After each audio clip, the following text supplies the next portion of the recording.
અને અમે એક જ વાત કરી છે કે પહેલા એના પછી માફી કરો.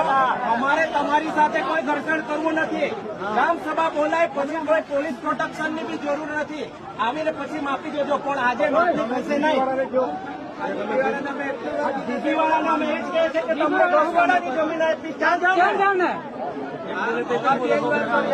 ગ્રામસભા બોલાવો. અમારે તમારી સાથે કોઈ ઘર્ષણ કરવું નથી.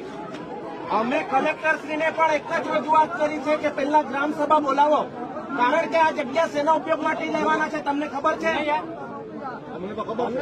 શેના ઉપયોગ માટે લેવાના છે બસ અમને નથી ખબર. તો ગ્રામસભા બોલાવીને અમને કે તમે શેના ઉપયોગ માટે આ જમીન લેવાના છો એ જીબી વાળા જાણે.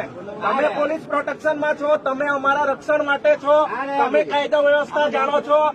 તમે પૈસા એક્ટ હેઠળ ગ્રામસભા બોલાવો, ગ્રામજનોને કે તમે શેના માટે જમીન લેવાના, એના પછી જ અમે તમને માપણી કરવા દઈશું, પણ તમને અમે ઘૂસવા દઈશું નહીં.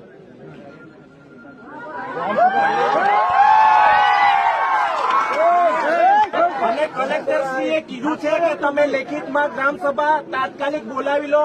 અમે એના માટે આજે અરજી આપવાના હતા અને સવારથી જ તમે અહીંયા આવી ગયા છો.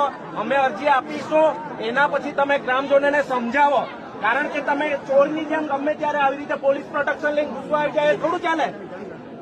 એ વાત સાચી.